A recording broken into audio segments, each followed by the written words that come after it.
I know many. I know many of you are signing up to speak. If you're from more than an hour out of town, I wish you'd put a star by your name, and I'll try to get to you early or first, or maybe other than my committee. But if any of that want to speak that are on a schedule, I apologize that being late, but we had some important business over in the house to take care of, and I appreciate many of you coming to speak on this bill, and we will try to. I want everybody also to be cognizant of the time and the late hours. Some of my colleagues have been here all week, and so we're going to sort of limit some time to speak. If you can try to get to the point and keep it below 3 minutes or so, it would be helpful for my committee. But anyway, let's just wait just another minute.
Okay, I'd like to call this meeting order, and I apologize for the late hour, but committee members, we have Chairman Perkle's bill in your folder, and we'll get to. I'll let Chairman Perkle present his bill, and then maybe we'll get straight to some testimony, and if there's some questions at the end, we can do that.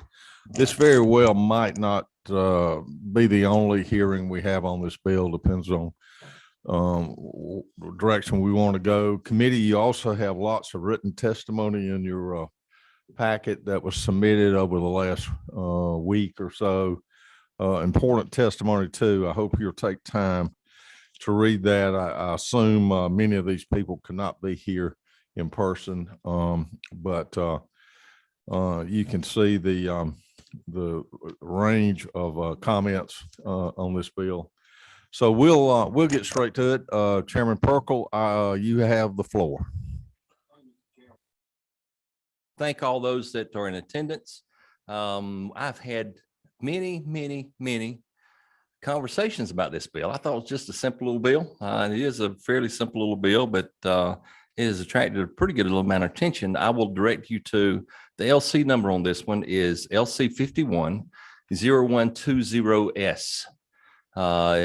For the members of the committee, if that's what you have in there. And so from the bill that I originally dropped, this is a substitute, and I added some language based on conversations that I've had with some in this room and some that might hear that would have been here by Zoom if they were able. And so I'm going to go over the genesis of the bill and try to do that in a quick way. As Representative LaRicchia winks at me, and I'm sure is a absolutely positive clue that he likes what I'm doing. On line 85, so we've got a lot of definitions, but this basically sums up what the bill does. An original equipment manufacturer shall make available to any independent service provider or owner of digital electronic equipment any necessary service materials on fair and reasonable terms. Such documentation, tools, and parts may be made available through systems designed for secure release. An original equipment manufacturer shall make available any unlocking materials. In section C, none of this code section shall require an original equipment manufacturer to make available any part that's no longer available. The thrust of the bill is I would love to be able to fix the stuff that I buy. I've heard a lot from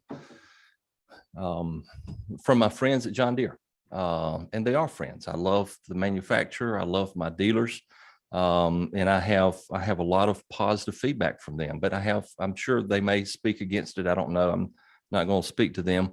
But for instance, for my John Deere tractor, one of the things I would like to do is to be able to fix my tractor like I can fix my truck, and have access to the tools and equipment necessary to do so. One of the things from listening to conversations we've had, some of my dealers were concerned that the fair and reasonable terms definition, they were concerned that it would require them to provide parts and tools at a net zero. And that is not at all my intention. So I added through the fair and reasonable definition of fair and reasonable profit. So that's included on line 36 of your bill. Another thing that I heard, and you'll hear probably through testimony that'll be offered today, some of the concerns that some of our friends have about safety, and what happens if an independent service provider does work on equipment that makes it ultimately unsafe, and who would be liable then? And so I added language here in line 115. Nothing in this article shall create liability for an original equipment manufacturer as a result of any improper service or repair done by an independent service provider or owner of digital equipment that caused it to fall out of compliance with any safety, environmental, or other regulatory standards. I'm going to give a couple of examples of where this applies, and I'll end with my testimony. I'll come back at the end because, like I say, it's fairly straightforward. I feel like through this bill that it provides an avenue for me to work on equipment that I've purchased. So and I shared this with several of my friends here, and they've heard this before. God bless you. In my little repair shop, the dealership that I mostly take some of my equipment to, there's a gentleman there that has worked on equipment for 10 years. He's fully qualified. He does all of the, he takes these big tractors and splits them apart and gets in between them things, and he can repair the transmission and the hydrostat and anything from the front of the tractor to the back, he can fix. It's very good. Now I pay between 125 and 150 bucks for an hour and I don't know what they pay their people, and that's not part of what I should be doing. It's not up to me, but this gentleman left and went to he became a police officer. And my thinking is, what would prevent and what should prevent rationally this gentleman, who I know is qualified because he's a full service technician, to obtain the necessary tools and software to fix my equipment if in the 3.5 days that he's not working as a police officer. And if I pay him $65 an hour, it might actually expand the pool of technicians that are available to work on equipment. I know workforce is a difficult problem that everyone in this room recognizes that we are all facing. And this is one avenue that perhaps we might expand the pool of people who can work on our stuff. It applies to more than tractors. This is the one that gets the most passion and press. And so that's why I brought it up first. But the genesis is it's a property rights issue. Those things that I purchase, I should be able to work on. So with that, Mr. Chairman, I'll turn it over to you to have people speak on it. Thank you, Mr. Chairman. Thanks for that presentation. I think our status will go straight to some commenters and committee. If you hold your questions for a little bit later, we might bring Chairman Perkle up. If any of you got to go, we might can circle back and get some questions if you want to have it with the author. I also want to acknowledge we've got a couple of members online, Representative Mitchell and Chairman Jaspers. Thank y'all for tuning in. Well, I'll first, we've got a good long list here, but not too many. And it looks like most of these people are very knowledgeable on this topic. But I'm going to ask our former colleague, Scott Turner, if he is here, if he want to come up and speak to this bill. And you were external vigilance action. Thank you, Mr. Chairman, members of the committee. It's great to be back in front of you talking about this issue, and also as a former member of this committee. I am the executive director for Eternal Vigilance Action, which is a 501c4 that has been created to advocate for policies that maximize the American promise of liberty and justice for all. And in this particular case, we are for this piece of legislation because we believe it is a property rights issue. Simply put, if you do not have the ability to fix it, you do not own it. And that's where we're at today with a whole host of different products across a myriad of industries. For example, I came from the IT world. Before I was elected, I worked at Hewlett Packard as a field engineer. I was a lead field engineer for Hewlett Packard here in the Atlanta district. I was recruited to go work for a third-party maintainer. One of our clients at that maintainer was a major airline. This major airline bought equipment that was aging from a company called Sun Microsystems, now at Oracle. They had multiple systems over the years, and they decided that they wanted to decommission some and set them out and use as spares. And then they hired us to maintain them using their pool of spares. The problem became that one day I had a computer fail that had a CPU that had become non-operative. And so I went over to an exact replica of the system that I was working on. I removed a CPU from that system, matched in every single way, firmware, the part number, manufactured in the same plant at the same time as the one that was damaged, just was powered off and sat in the corner to be used as spares. I put that CPU into the unit that was in production for that airline, and it wouldn't work. It had been disabled because the serial number did not match. When I called up Oracle and asked them if they would go ahead and allow me the opportunity to re-up that CPU slot, I was told that I would have to purchase a service agreement that backdated to the day that the warranty or the contract expired, which was 3 years worth of service.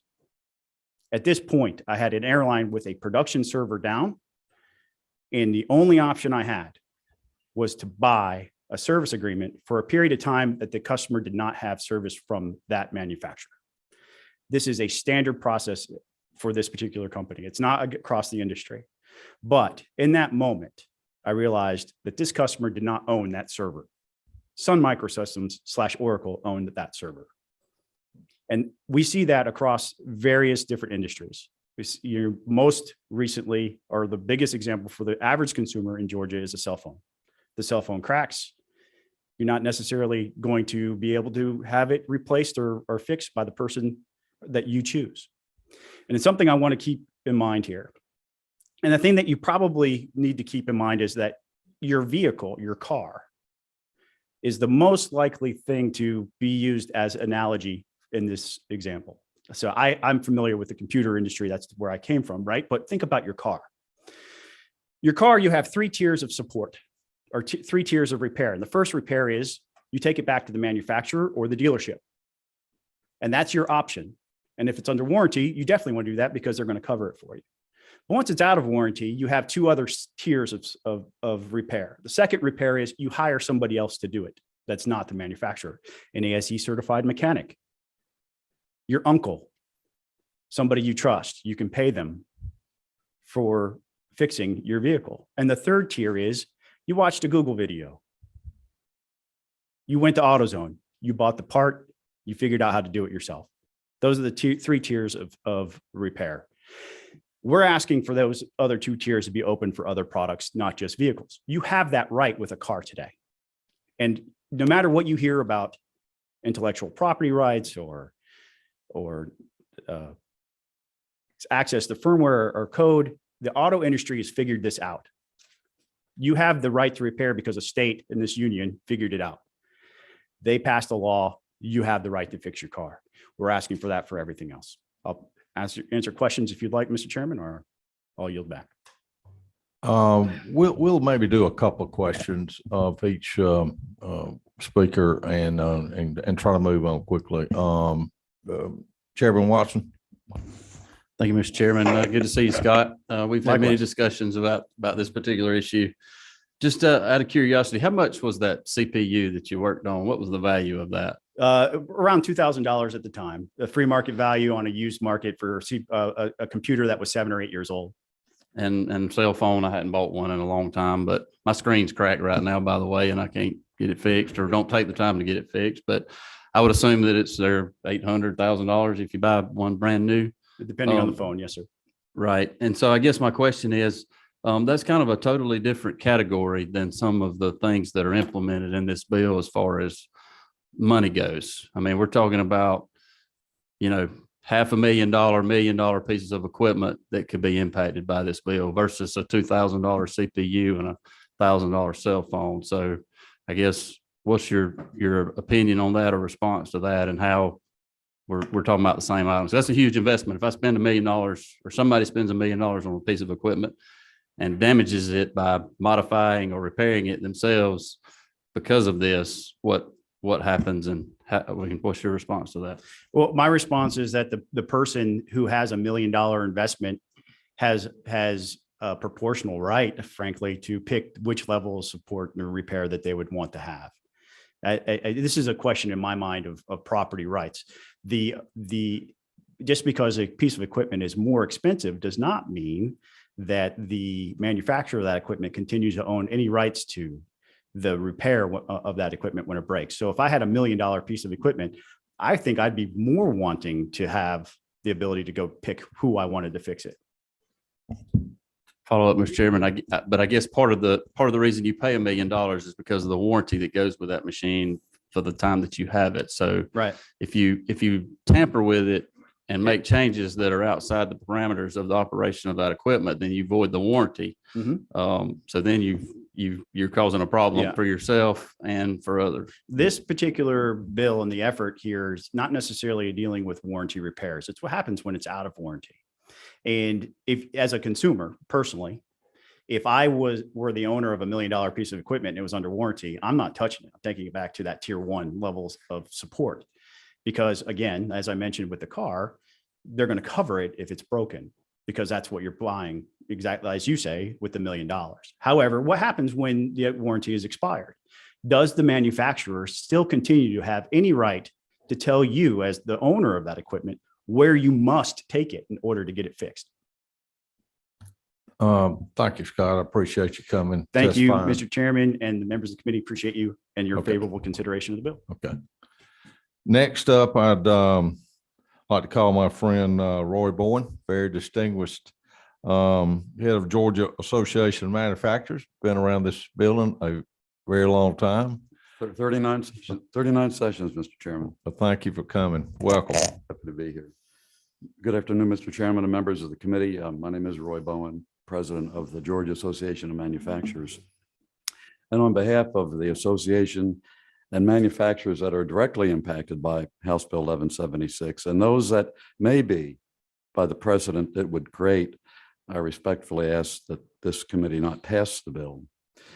The bill really is a harmful solution in search of a problem that has been addressed by manufacturers, authorized dealers, and repair businesses that have invested in training and equipping service technicians.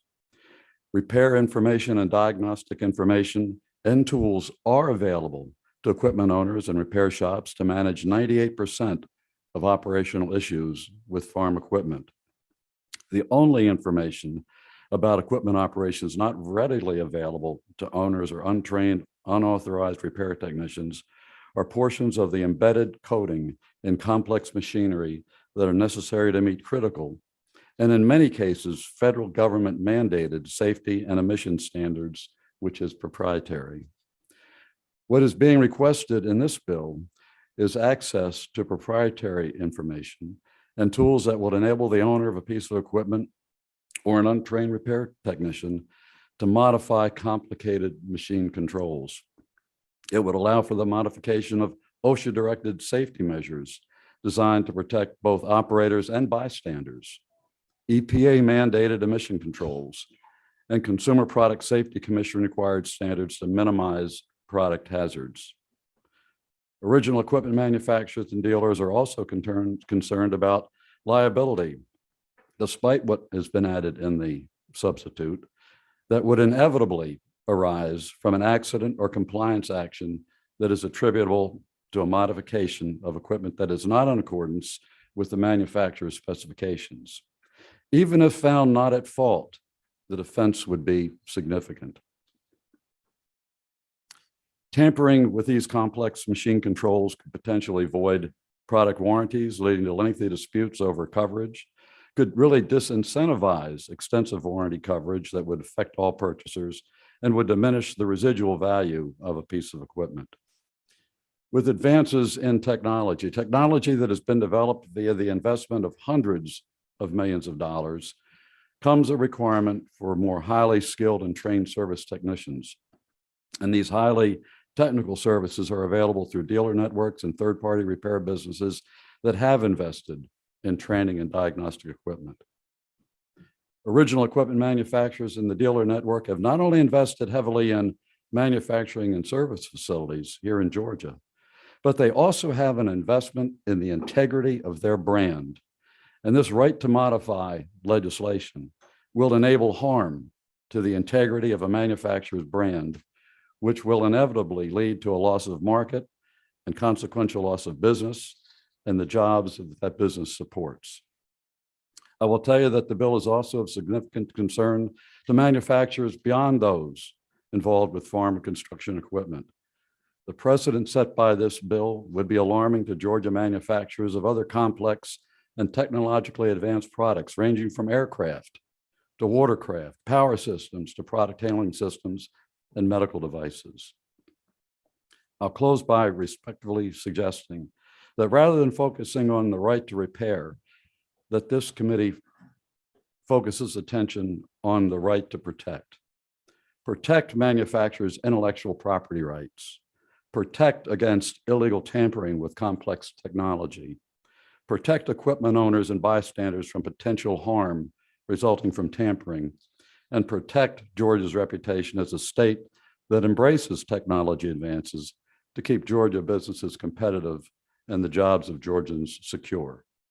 I thank you very much, Mr. Chairman and members of the committee, for the time to register serious concerns and really broadly based opposition to House Bill 1176. Thank you. Appreciate you coming. Would you take one question? Yes, sir. Ms. Bowen, Representative Kirby. Thank you, Mr. Chairman. Thank you, Mr. Bowen, for your testimony. You spent a lot of time talking about tampering and modifying. Yes, sir. What's your thoughts about an owner's ability to repair something they own and purchased? Not modify it or not tamper with it, but actually repair it, fix it. They have tools and diagnostic equipment to do that, Representative. So so you're saying I should be able to get that and fix it myself? There are certain things that you will not have access to that deal with machine controls that involve proprietary information, proprietary software, but you know, your carburetors and anything else on a piece of equipment, absolutely. And there are the tools are available to you to do that. And there'll be others here that can explain that in much greater detail. Thank you. Next, I'd like to call Mr. Bill Hurley with AGCO. You see here, great Georgia company. Appreciate the good work AGCO does. Yes. Mr. Mike's Chairman, yours.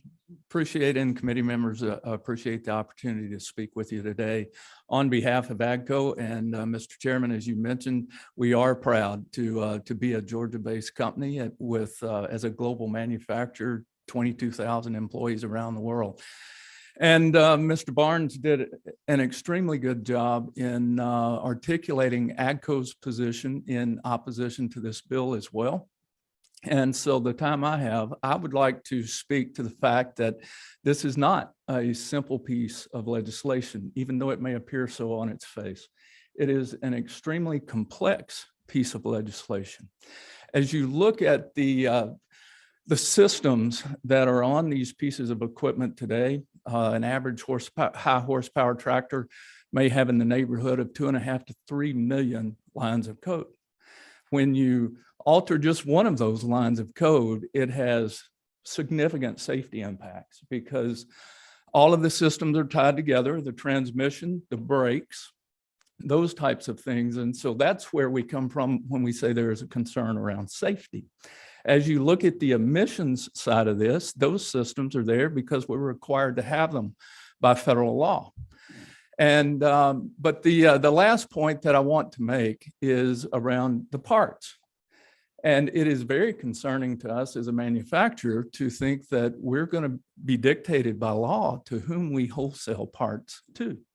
And I think that is something that I would suggest that you take very seriously and look at that language in this legislation. Thank you. Thank you. I appreciate those comments. Committee does. We have one question. Would you answer Representative Dukes as a question? Yes, I'm sorry. Thank you, Mr. Chairman. Is it not true that if I buy my equipment from you and you're the only one who can fix it, then you can charge me whatever you want to fix it? I think that, to answer that question, there are multiple people who can repair any of these machines that are there.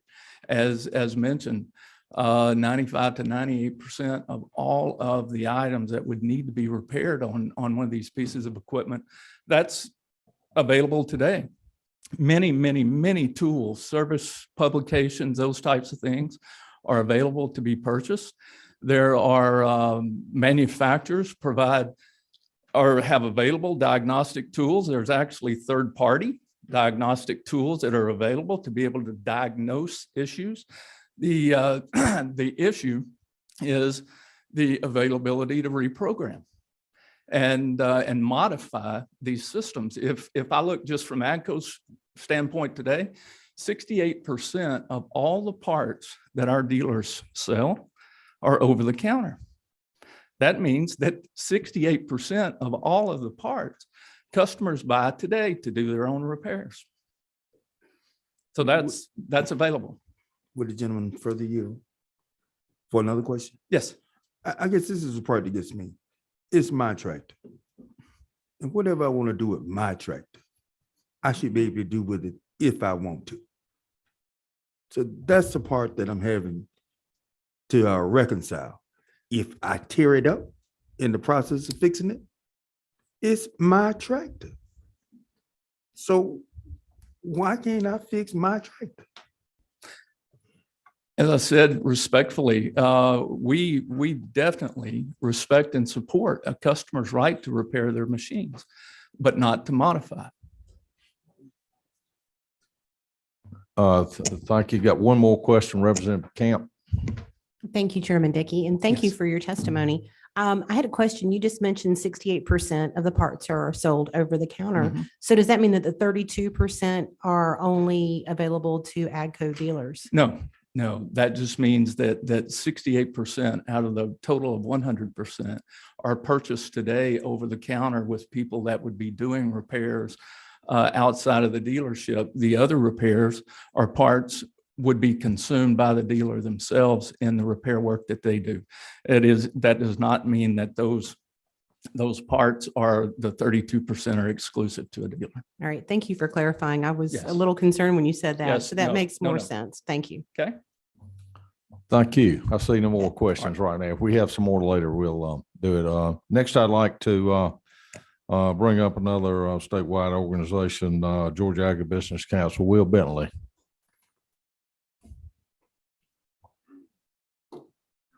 Thank you, Mr. Chairman, members of the committee. I'll be brief, and we have several of our members here with dealership networks around the state and also AGCO. So they've already, or they will get into some of the technical aspects. But I do want to say that we appreciate Representative Perkle being willing to work with us. We've set up calls and been with them to try to work on the bill. But we do oppose the bill as it is currently written.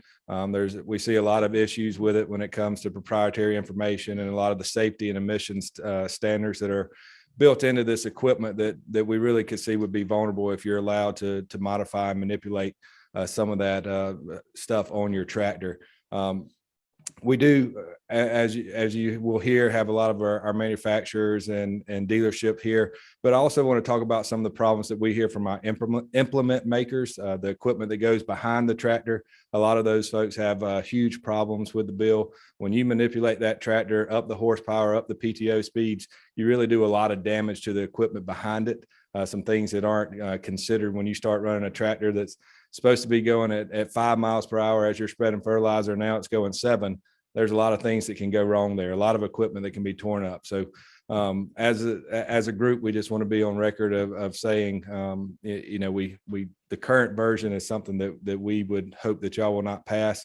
And we look forward to continue to work on this as it goes forward and y'all hearing from more of our members on some specific tech specs. Thank you, Will. Any questions of Will Bentley, Georgia Agribusiness Council?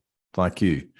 Next, I'd like to call up Jackie Fleetwood with Leicester Tractor. If you'd come to the podium.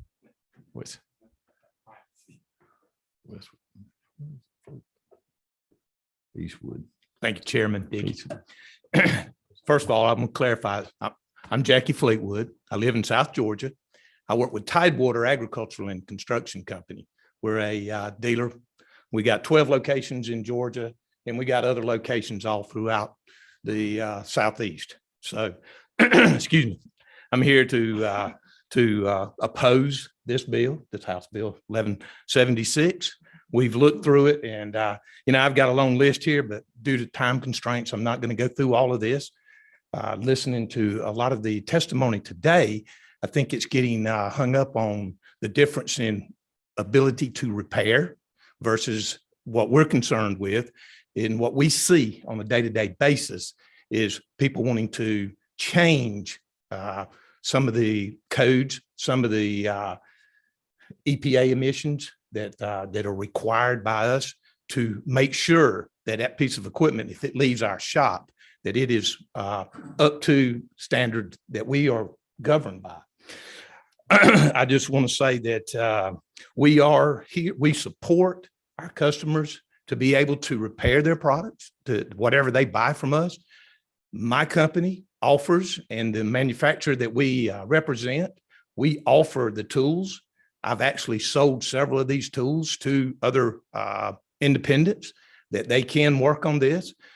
To clarify, that tool, you can purchase that tool. You can have your local shop to purchase that tool. It does everything except gets into the point of where you start changing certain of that embedded software. That is something that is very dear to us from a dealership, because we are liable for that piece of equipment if it comes into our shop and leaves out of our shop. And we just don't think that that would be safe for any of our customers or people around them. We cannot support the potential for the modification of any software that controls environmental and safety features. And this equipment, as Sam said earlier, this equipment is very technical today. I mean, we are getting into the point in ag equipment and construction equipment of it being autonomous. And it requires a lot of training. It requires a lot of keeping software updated weekly to monthly. And so we cannot support that. My last statement is we cannot support the part sale mandate in this bill. The wording in it does not work. Under the fair and reasonable terms in the bill, the OEMs would provide service parts to the public at the same price that our dealership pays. So how are we to stay and keep our business? And, you know, our dealerships, we employ anywhere from 20 to 30 people at these locations. And not only that, the other businesses that come off of that. So we would not be able to keep, if we're going to have to compete with a manufacturer trying to sell to our customers, it leaves us with nothing there. The mandate that customers and independent repairs can repurchase parts at the same cost and terms that they authorize the dealers to pay is lose for us. So I wanted to say that we are against that. The bill states it shall not alter the terms of existing contracts between the OEMs and authorized dealers. It's very difficult for us to understand how it can't and won't interfere with the existing contracts that we have with our OEMs now. The areas of environmental compliance, potential warranty issues, and the destruction of our service parts, revenue, and profitable contributions would eliminate the need for a dealership as we see it under these terms. So again, I respectfully ask that HB House Bill 1176 not pass this committee. Thank you. Thank you. Would you be able to take a couple of questions? Absolutely. Representative Cameron. Yeah, thank you. In your dealerships, Mr. Fleetwood, do you have cases where you have to go repair the repair? You know, if somebody tries to fix it or tries to repair it? Yes, sir. Quite often. We have had that. Thank you, sir. One more question, Representative Dukes. Kirby, excuse me. Thank you, Mr. Chairman. There seems to be a good conversation between modifying and repairing. And if I understand right, you're telling me there's farmers that modify equipment? That's shocking. It is. Yes. I mean, we're not going to stop that no matter what we do, are we? Well, today, yes. I mean, other than locking it down where they can't get at it. Well, yes, but today, yes, we run into it quite often. I was telling some of the gentlemen here today, we had a tractor in one of our shops last week that we had saw that someone had put that tractor back to a tier 3. And we legally cannot let that tractor, because we had hooked up to our service tool. We legally cannot let that tractor leave our shop. We had to call the customer and tell him, you know, look, this is what we found, and we cannot let this tractor leave our shop till we bring it back up to tier compliance. That's what we did. And so, yes, it's happening out there. Let this bill pass, and there'll be people all around on there offering to delete emissions control. Thank you. Okay. Next, Chris Hopkins with Laster Tractor. If you could come up, please.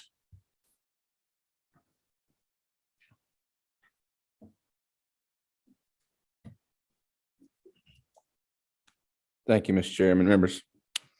My name is Chris Hopkins, and I'm a first-generation farmer. Yes, first-generation farmer from Lyons, Georgia. My wife, Mary Lynn, and I grow 1,800 acres of row crops, including cotton, peanuts, and corn on our farm in southern Toombs County. I bring a unique perspective to this subject to hand. You see, not only am I a row crop farmer, I am also the manager at Lassiter Tractor Company in Lyons, where I have served in that role for the past 13 years. My intentions are clear. I am simply here to provide the facts that we farmers already have the tools and information readily available to us to repair our own equipment. Any farmer who decides to come into our dealership and purchase Customer Service Advisor, which will allow them to install this information on up to 4 devices. Contrary to most false price claims that are floating around, this information costs less than my wife and I pay for our TV and internet service annually. This inexpensive tool, coupled with the fact that we have never had to pay for information over the phone from our local dealer network, proves one point: we already have the right to repair. So when you ask me how I feel about the right to repair, I'd have to say I'm all in favor of the resources available currently, which assist farmers in the ability to repair their own equipment. However, this bill isn't about the ability to repair. It's aimed at the right to modify equipment. No ifs, ands, or buts. This legislation aims to strip proprietary information from manufacturers and put in the hands of untrained, unregulated end users. For years, our industry has been focused on safety, air quality improvement, and product reliability. This very legislation aims to undermine all those strides we've made in these areas. What happens when an individual who is not properly trained alters the codes on a tractor that affects that affects its exhaust emissions, changes its maximum ground speed, or affects its capability to adapt to steering sensitivity at proper ground speed? What about alterations that affect warranty coverage? And imagine if you were the purchaser of a piece of used equipment only to find out it's been modified, which results in a breach of warranty. In addition to potential modifications, the language that encourages parts availability directly to consumers undermines the contract between OEM and their dealer network. As for me and my farm, these are risks that are too great for me to bear. I have an 8-year-old and a 12-year-old son who love farming with me. It is my goal to ensure that they are safe when they are around my equipment. For that reason, I would not consider alterations or modifications to software or codes that would ever jeopardize the safety of my family or any other individuals that we are around. I desperately urge you to consider the risk, liability, and equipment integrity as you consider this bill. After all, we already have the right to repair available to us farmers. Thank you. Appreciate you taking the time to come to this committee. Got a couple of questions, if you don't mind. Representative Chairman Watson. Thank you, Mr. Chairman. I just couldn't let this opportunity go by. Mr. Hopkins happens to be my brother-in-law. So for you on the committee that don't know, so I was trying to think a really hard question that maybe he couldn't answer, but that's what would happen to one of us. But I'm not going to do that to him. I just wanted to maybe ask. I know you manage the dealership there in Lyons, and if this bill were to pass, what would happen to that dealership in your local community and the families that dealership supports, and all the other parts that dealership provides in your community, and how would it impact agriculture across our state? Well, to give you an example, right now we're breaking ground. We just purchased 67 acres south of Lyons. We're breaking ground on a multi-million-dollar dealership. We currently employ 22 full-time employees, and then just outside of Lyons, in a little community we're in, Santa Claus. Some of you know Santa Claus. You can get your Christmas card postmarked there. We're the largest single employer in the community of Santa Claus, Georgia, with 22 full-time employees. And it would be a detriment to our rural economy if a dealership of our size was to go away. And all the other independent parts stores that we buy additional parts from, the fuel supplier that we get, all the people that have a hand in making our business a success. And so in rural Georgia, I can tell you, our local ag equipment dealership is a vital part of our economy.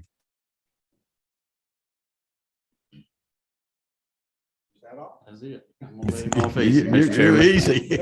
I might need something.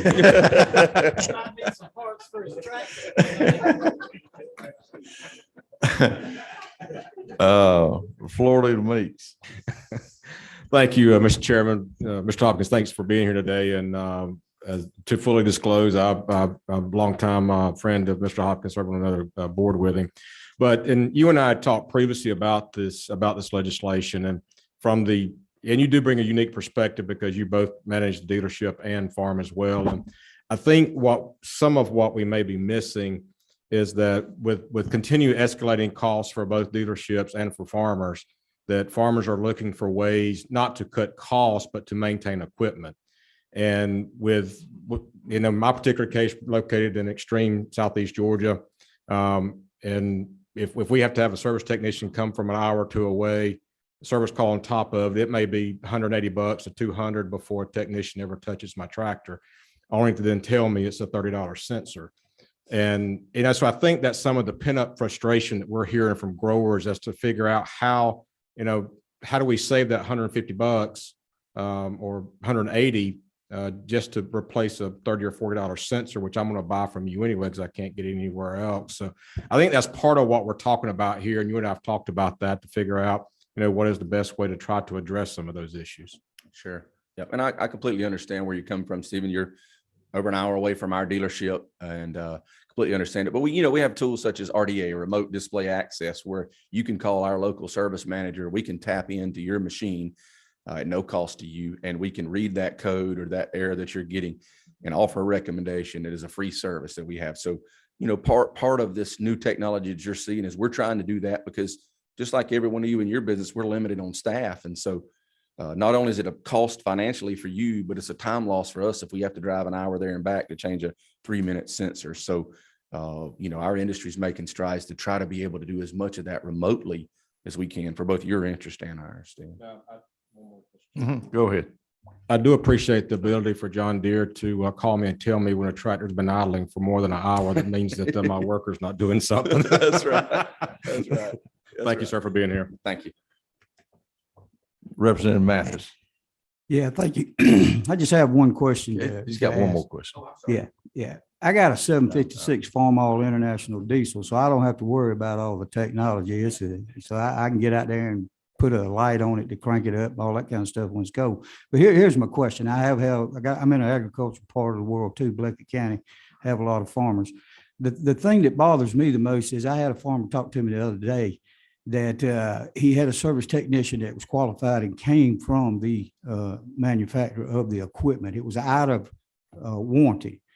And when they came to fix it, thought they had it fixed, he was already down several hours. Okay, when they said they had to change the turbo. Okay, so they changed the turbo, but when they found out they changed the turbo, there was another turbo. So the turbo that was before the one they changed was actually the one that was malfunctioning. Mhm. But the cost to bring the technician back started over again. My question is, when you come to fix something and you have all this technology, these computers are supposed to make everything easy, but I think we've complicated a lot of things. When you come and you say it's fixed, but then the technician leaves and then it's something else that was misdiagnosed, how does that work? Sure. And so that would be handled on a dealership by dealership basis. I don't think you could paint that with a broad stripe or a broad brush. That's something that would be handled between the local service manager or dealership manager at that level that is worthy of a conversation. Completely understand your point in that. We are human and we will err. And even with the best technology at our disposal, we will make improper diagnosis. But I'd say that needs to be handled at an individual dealership level so that you have an understanding of how that's going to be handled. And, if there's some type of co-op paying for that or how that'll be handled. Yeah. And what can I have a follow-up, Chairman? Go ahead. If you do a repair to it and you go back to the code that was supposed to be, Mhm. What's the ramifications of that? And I understand we had the issue of the parts being sold, and he said 68% was sold over. So if you're selling the parts, you make a profit. I'm just trying to get several questions in at one time. But the thing of that, if we meet all the code, if somebody came and fixed it back to meet all the code and the way it was set up, how does that work?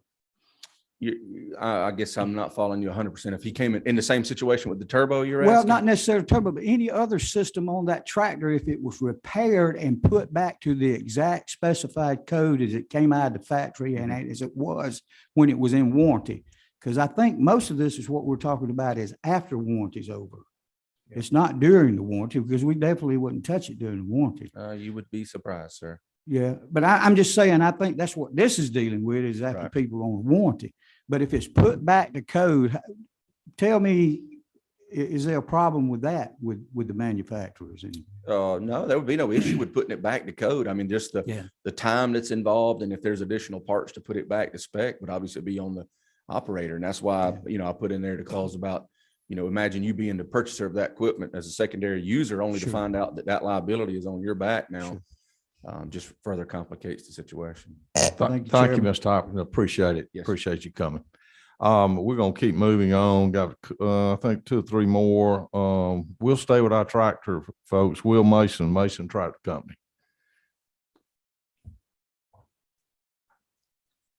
Good afternoon, Mr. Chairman and members of the committee. My name is Will Mason and I'm from Blue Ridge, Georgia. I'm the 4th generation at Mason Tractor Company. We've been serving Georgia since 1940.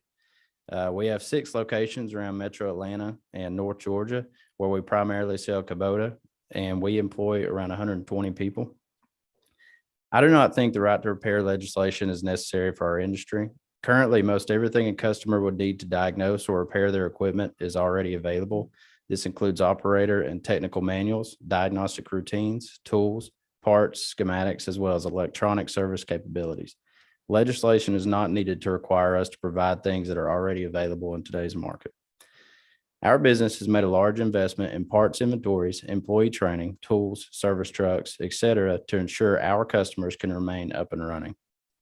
We support our local schools contribute significantly to the local economy, partner with the local FFA and 4-H chapters, provide scholarships for students to go to school, and then to return to our communities to live and to work. The essence of this bill represents a huge threat to our presence in our communities. We are often one of the largest employers in our area, and we want to continue to grow and support our hometowns. Allowing open access to the code creates a tremendous safety concern. In our operation and on every farm I'm aware of, safety is the number one concern. Improperly modifying the software on a machine could potentially cause one of our employees or one of our customers to be injured or even killed. These machines are very sophisticated. We spend thousands of dollars every year ensuring our team has the proper training and tools to keep the customers up and running, but to do so safely. Even we do not have open access to the manufacturer's software, nor do we need it. The access this bill asks for creates safety hazards and, quite frankly, puts my employees, my customers, and my business at risk. Today, we already see a growing problem with something called chipping, where a customer has increased the horsepower of an engine, often far beyond the manufacturer's specs. This results in premature wear of the machine, again, a safety hazard. We also see a lot of units that have had their emission systems deleted or overridden, and these deleted machines do not meet federal emission standards. This is something our organization can be fined for by the EPA if we resell a non-compliant machine. This bill asks for the ability to override security features, which just further enables this illegal practice. Oftentimes, we have no way of recognizing that the machine was even tampered with or modified because the software was set back to manufacturer specs prior to being traded in. Or if it hasn't been set back, we have no way of knowing what was changed. Simple yet catastrophic things like steering direction would be undetectable. This means that I could potentially be misrepresenting the equipment to the next buyer since I'm unaware of the extent of damage done when it was run under modification. It also undermines the overall integrity of the used equipment market. Besides the huge liability this presents from a safety and compliance standpoint, my business reputation is at stake. We take tremendous pride that we represent our company, our employees, our owners, and our manufacturers with honesty and honor. We stand behind what we sell and recognize that our customers' success is our success. Make no mistake that we do fully support our customers having the ability to repair their equipment, but we do not support unauthorized and unsafe modification for all the reasons I've talked about, such as safety, liability, emissions, open access to code. Therefore, I ask you, please vote no on this right to repair legislation. Thank you, Mr. Chairman, and members of the committee for the opportunity to speak.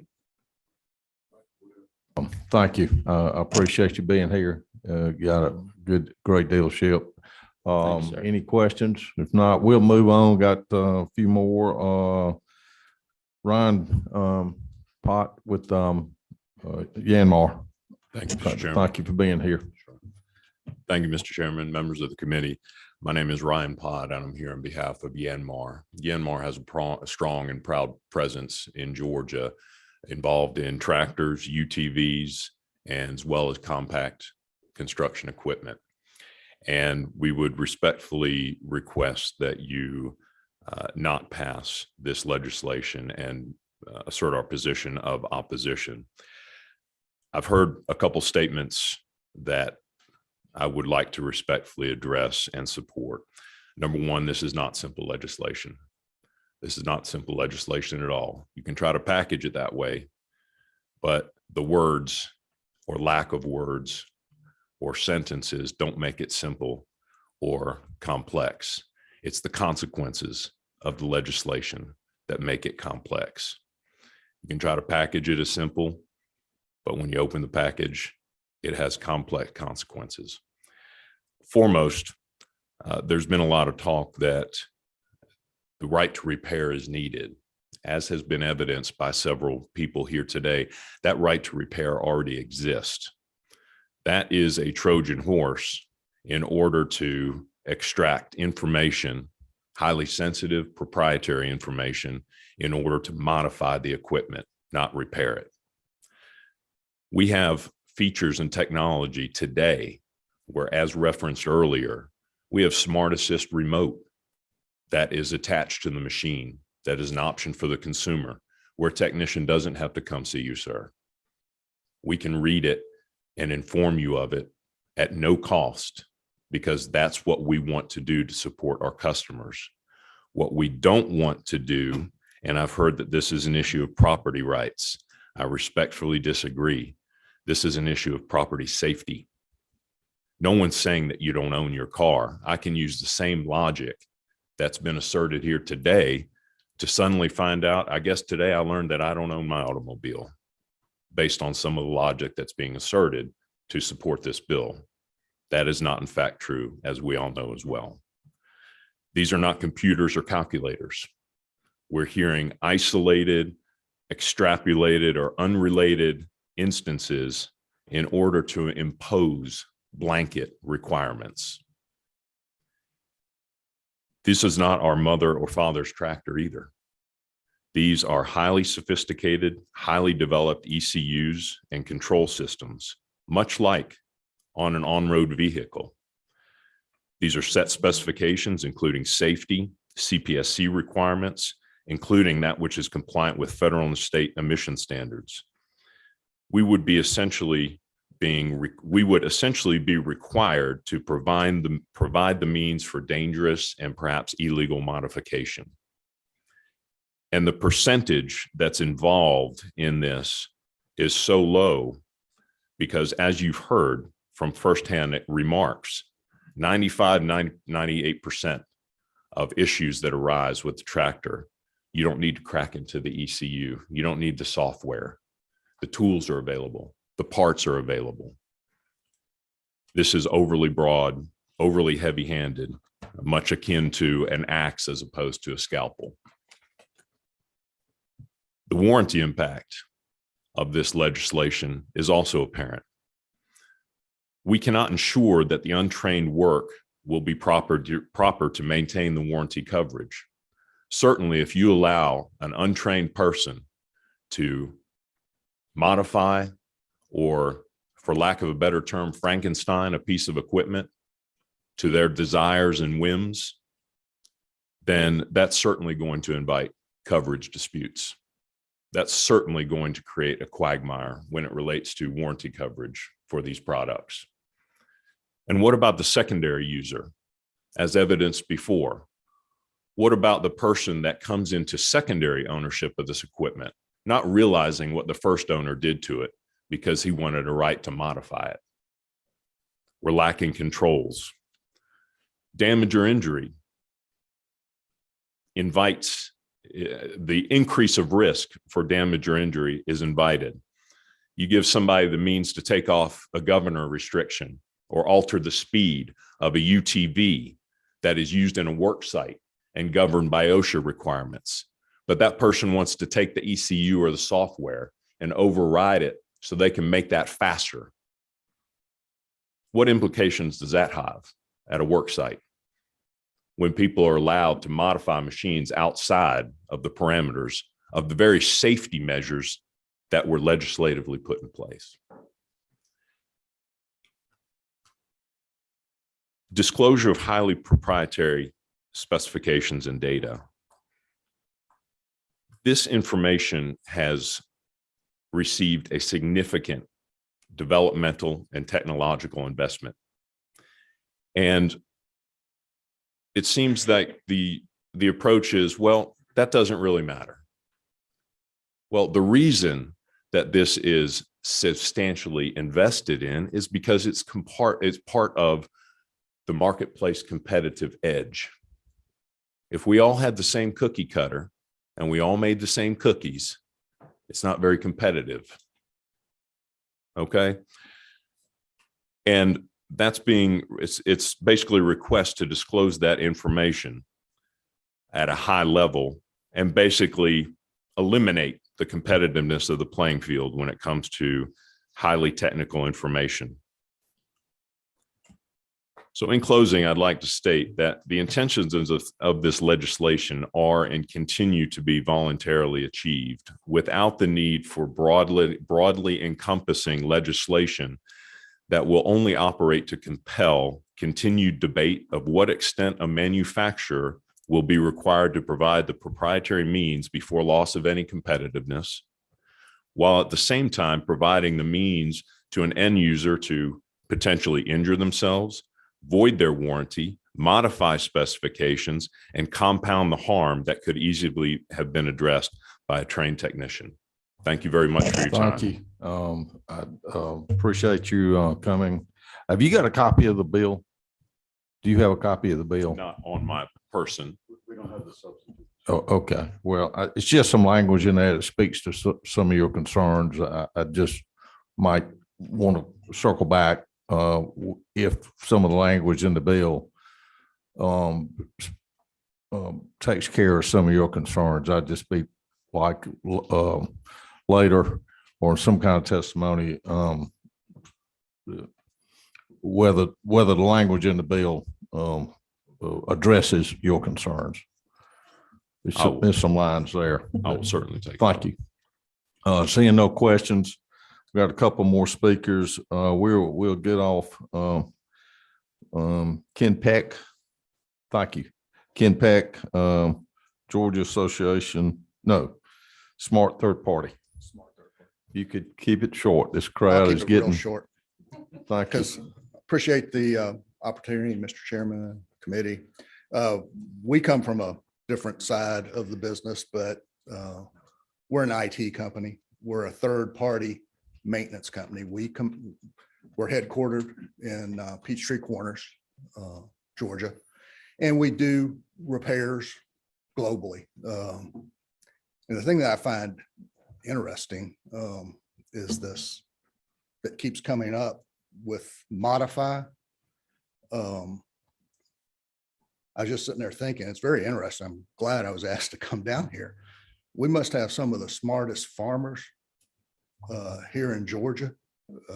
If they're actually modifying microcode and code in computer systems, because that's not what, from an IT perspective, that is not at all what we would be asking for. Is we just want the right to repair. A lot of our companies that are third-party maintenance companies, they refer to it as break fix. Something breaks, you fix it. And we do run into those problems where, because all the computers have operating systems, firmware, microcode, where there's a bug or something that has failed from the manufacturer. And if you don't have a manufacturer's warranty, they won't allow the end customer to fix it. We don't want the code. We don't want to modify the code. We just want to get it to our customer so we can get them back up and running, if that makes sense.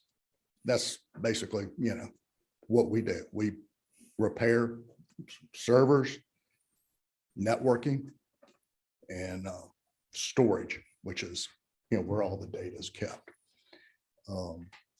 The biggest challenges we have is really with the networking companies, because they basically would require the end user to have one of their maintenance contracts, or they have no access to any bug releases, anything like that.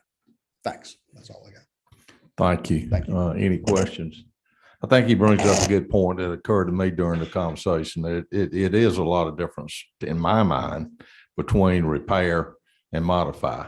And so I understand the concerns of modifying some equipment sometimes. Although my son in his early days, 16 to 18, life revolved around modifying on-road vehicles. He had a four-wheel drive Chevrolet Blazer that was in constant mode of modifying and raising the horsepower and the tires and wheels.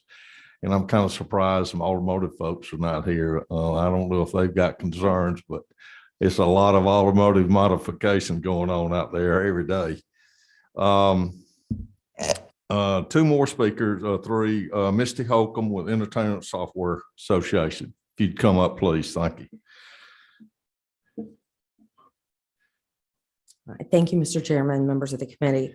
My name is Misty Holcomb, and I'm here today representing the Entertainment Software Association. ESA respectfully opposes HB 1176. ESA is the advocate for the U.S. video game industry, and the makers of all three major video game console systems, Microsoft, Nintendo, and Sony, are ESA members.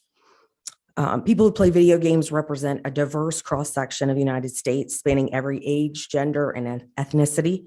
Not only do 75% of US households have at least one gamer at home, our industry also has an economic footprint that touches every state.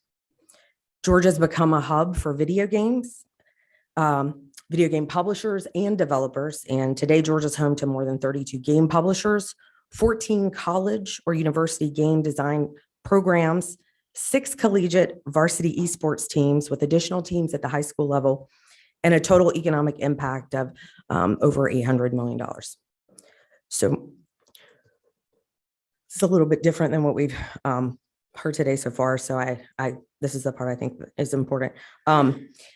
Top games can take several years to develop and cost tens of millions of dollars, or in some cases, more than $100 million to produce. A right to repair mandate poses a high risk to video game creators and other copyright owners who rely on a secure media ecosystem of the game console to safeguard their copyrighted works against sophisticated piracy efforts. So this is the part. It's due to the popularity of video games, the underground market for pirated games has exploded, causing millions of dollars of losses, and it suffocates state and local tax revenue generated by the legitimate sale of game products. It's a fact there is a thriving modification market offering hardware, tools, and code to modify game consoles in order to play these illegal games downloaded from the internet. To prevent content theft, video game software, firmware, and hardware have built-in security features known as technological protection measures, or TPMs, which I'm going to say moving forward.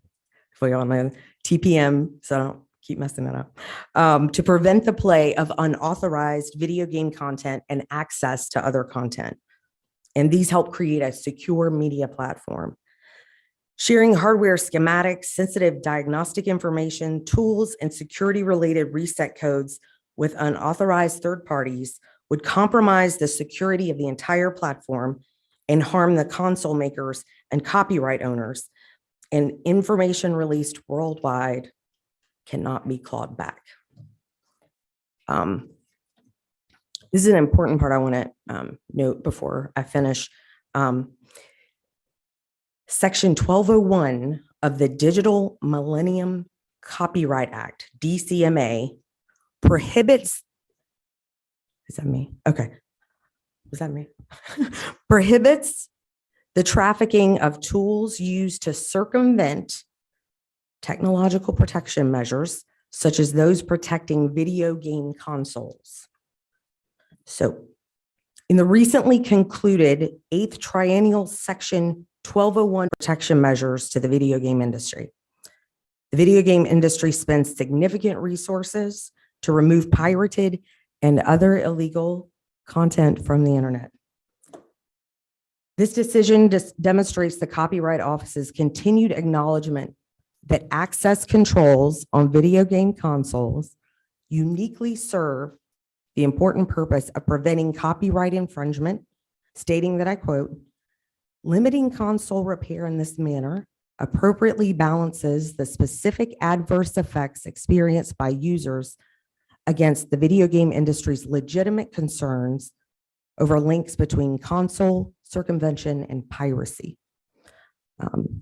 So with that, I'm happy to take down any questions that you have. I may have to get that information back to you, but I spoke with Representative Perklefold. I'm absolutely happy to talk with him moving forward and work with everyone. So thank you for this opportunity. Thank you. We have one question. I appreciate you coming. Representative Mitchell is online, and I think she has a question if committee can hear. Representative Mitchell. Sure, thank you. I am not sure which of the speakers was appropriate to answer this question, but I don't have the revised bill in front of me. I have the one we received yesterday. And one of the questions I had when reading it, it appears to require open source for all software. Is there any industry that has that requirement currently? Can you answer that, or is anyone in the audience that spoke brief earlier? Has that? I don't see, but I see some people taking notes, and we'll try to get you that answer.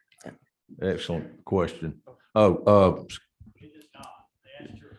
the answer to the question, Mr. Turner says no.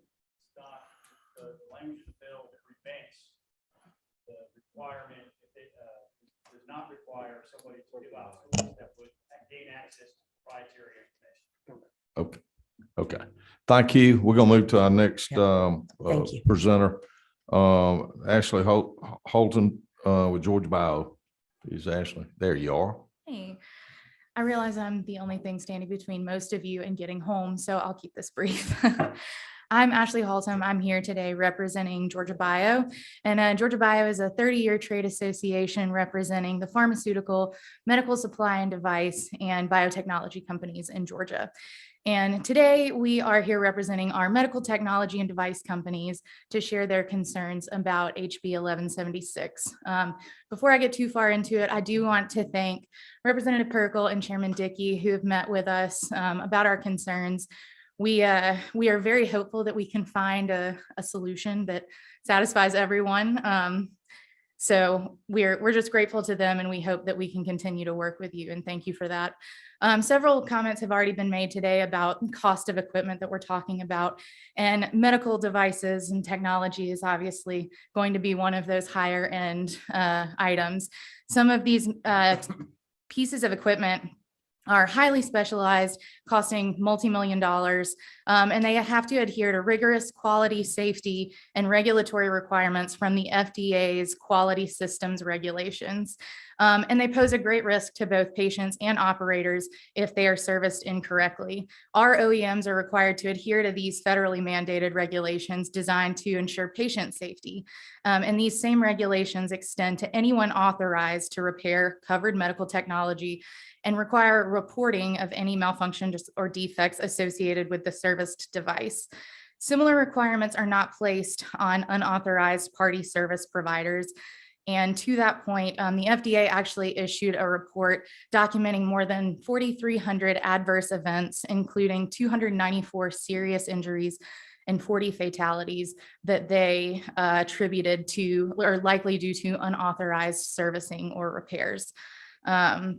One of the things, Chairman Dickey, I think that you actually asked in our meeting was if the original equipment manufacturers ever partner with third-party service repairs, and they do.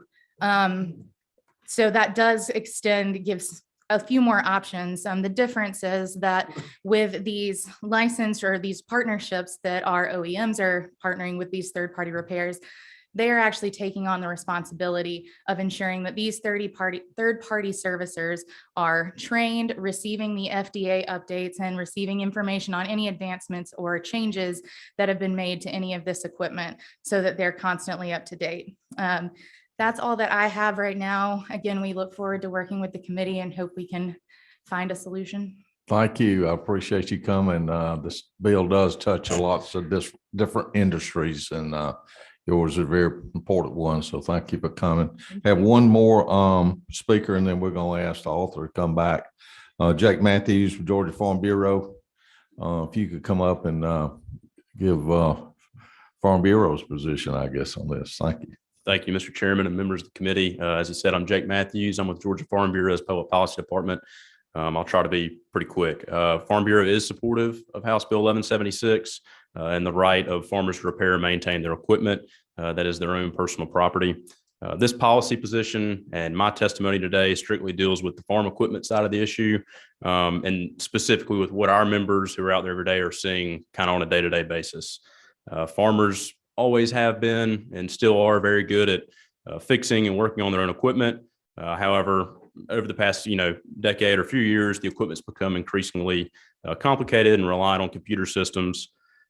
The main concern for us is the availability of tools, parts, and the information that's needed for them to repair and maintain their equipment, as well as any roadblocks that might be in any electronic system that would prevent someone from keeping the equipment that they own running. We still have farmers who report to us that there are parts that they still are not available to them, and that many of the service plans that are offered remain at very high prices, as typically that's the only plan offered. And in many cases, they're still having to have a tech come out and work on that equipment to fully resolve an issue. With regards to some of the things said about changing any of the emissions equipment, it's our opinion that we don't see it necessarily as being the manufacturer's role to kind of police the emission side of things. There are federal agencies who are tasked with doing that. Also, manufacturers are requiring some of our customers to sign these user license agreements, which are effectively limiting some of the ownership, as well as what you can and cannot do with that equipment in your own personal property. I know the bill addresses all sorts of different equipment and devices and products, but I'm just speaking specifically to what our members are seeing day to day with their tractors and their equipment. The flexibility to work on your own equipment is fundamental to ownership. That's what we believe. We're not asking for any kind of proprietary information or trying, farmers are not trying to steal intellectual property. They simply want the things and the access that they need in order to repair their own personal property. Thank you for letting me be here today to speak to you, and glad to take any questions if there's time. Thank you. We're going to check. I think we're going to go ahead. It's getting late, and I'm going to bring the author back, Chairman Perkle, and if you could make any comments you'd like. Thank you, Mr. Chairman. And so I wish I had the voice of the Yanmar guy. He had such a great radio voice as he came through. It got me a little scared. But so in this bill, I heard a lot to do with modification and repair, modification or repair. And honestly, some of the things that I've heard, I'm not going to say are not true, but they are not my experience. I've talked to independent repair people over the last few days, and this morning I talked to two. And I said, listen, my people that I'm talking to are going to tell me that they already provide this level of service, these codes, and these provide these to get your stuff repaired. And each one of them laughed. They said, you've got to be kidding me. I said, no, that's what they're telling me. They say that they have these things available. One of the guys who is a qualified independent repair technician and worked for one of our dealers at some point. And he said, so when I left, I called around. I called around to several dealers in several states, and I couldn't get it. He said, I tried to buy it. I couldn't. I said, well, what is it? They keep talking about this emission thing. And we talk about a modification. We don't want to get around the emission standards that the EPA has put out, which is a different story altogether. And I asked, well, how about that? And he gave me an example. And so right now on my farm, at the first pivot you get to behind my barn, I've got a diesel tank that sits beside the pivot, and that's what I diesel my pivot up with. Well, it's been sitting out there. It was 30 degrees Monday. It was 80 degrees today, and it's probably half full of diesel. And here's what happens when the temperature changes. There's going to be a little condensation that's going to form on the inside of that diesel tank, and it's going to roll down the edge. Water is heavier than diesel, and it collects in the bottom. And guess where I pull from? I pull from the bottom. If I go and I diesel my tractor up that's back there, and I actually accidentally put some oil in this fuel system, it impacts a code. If I have a new tractor, it impacts a code. I can look in the bottom of the bowl and see there's water there. But if it throws a code that derates the engine, I can replace the filter. I can do the repair, the fix. But I can't run that tractor at full throttle until either I get my dealer to come out or I take the tractor up to the dealer to get the code put in. So there are codes that it's not a modification. This is a repair. This is a repair on on a piece of equipment that I own. And I didn't mean to belittle honestly, I was not trying to be a smart aleck or when I said it's a simple bill. It's one of the nomenclature of bills all up here. It don't matter if it's 65 pages, you say it's either a simple bill or it's for the children. And so this is just something that we kind of do up here. So I didn't mean to disparage or make light of this issue because it is important. But what I'm hearing some is not in fact what I'm seeing on the farm or in the community. And please, for the members, please don't take that there were, I don't know, 12, 14, 15 people that spoke against this bill. And I didn't have people speaking against mine that it's not an important thing. My people are on the farm working. They're not coming up here for this. They're building roads and bridges. They are running bulldozers and equipment. They are planting crops and fiber for us. And I don't have a problem with some of my friends that spoke against this bill. Quite honestly, if I had the arrangement, I would speak against it too. It's the point of the matter for me, and before I finish with the gaming question, on line 100 of the bill, nothing in this article shall be construed requiring original equipment manufacturers to divulge a trade secret to an owner or independent service provider, except to provide necessary source materials. It should answer your question on that. The point is, there are things that we could do, and you may say it's a modification that are not. I don't think that the dealer software will allow you to circumvent the EPA guidelines.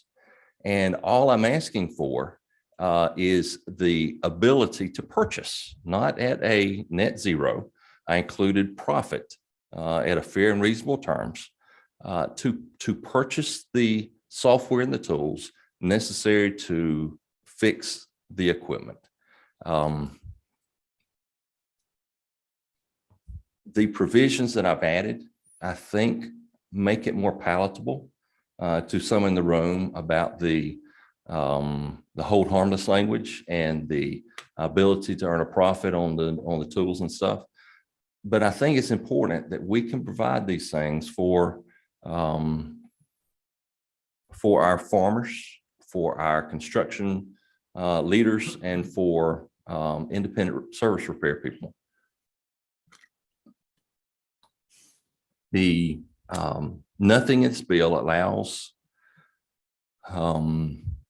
provides for a manufacturer or dealer to provide equipment that will compromise trade secrets.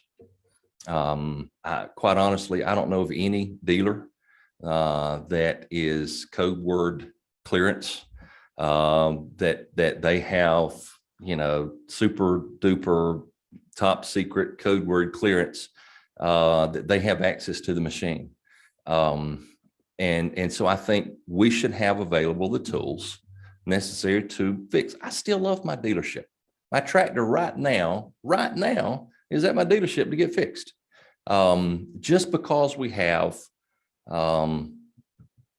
if we were to pass this bill, we will not be less dependent on our dealers. I love them. I love my manufacturers. I want to have options. There was a number of things that I know people are getting tired. So the last thing I'm going to talk about, because I know you're doing this and you're ready to be finishing up. The last thing I want to talk about is I heard from a number of people. So what happens in the resale of this thing? So if you do something that exceeds the manufacturer's specs, what happens? That's been going on as long as people have been trading things. For example, I would never, ever buy a truck from Sam Watson. Does that violate the code of ethics that we have? I would never, ever buy a truck from Sam Watson. You should never, and I'll say this in public, you should never, ever, not under any circumstance, buy a batwing bush hog mower from me. Because if I can't run over it with the front of the tractor to get it to the bush hog, I'll back over it. And if it's calling for a 3-inch, the hit, I'm going to run over a stump and it's going to go tap, tap, tap, tap, tap, tap. And I am going to exceed the manufacturer's limits on those things. So if you buy one from me, it's buyer beware. The tractor of choice on my farm, the manufacturer recommends oil changes at 500 hours, oil change and filter change, 500 hours. Let's say that I don't change oil, but every 2,000 hours. Guess what? If you buy that tractor from me, at some point, it is not going to behave like either the manufacturer, the dealer, or you want. And it's part of this process that we've had since we began trading equipment. And so I don't want to muddy up the water, but for a complex issue, it's a simple substance. Providing the tools necessary at a fair and reasonable profit for me to fix the things that I own. So, Mr. Chairman. Thank you, Mr. Chairman. Thank you. I appreciate you bringing this bill. I appreciate the committee staying here and listening to this. It is a complex issue, covers a vast variety of products. And so I think you're working with that. I think as of course, this was a hearing only, we will continue. I know the author continued the dialogue with those who came. Absolutely. I'd urge y'all to look at the bill and talk with him on the areas of the bill that do concern you. Also, members of the committee, I know you're getting feedback, and let's just try to look at the lines in the bill that you have concerns with, and we'll probably have another hearing on this next week. We do have a meeting next week. We've got several things going on, some other bills out there that we're continuing to work on. So thank you for your patience today. Thank you for being here. Have a great weekend and look to see everybody back here on Tuesday. Thank you, Mr. Chairman.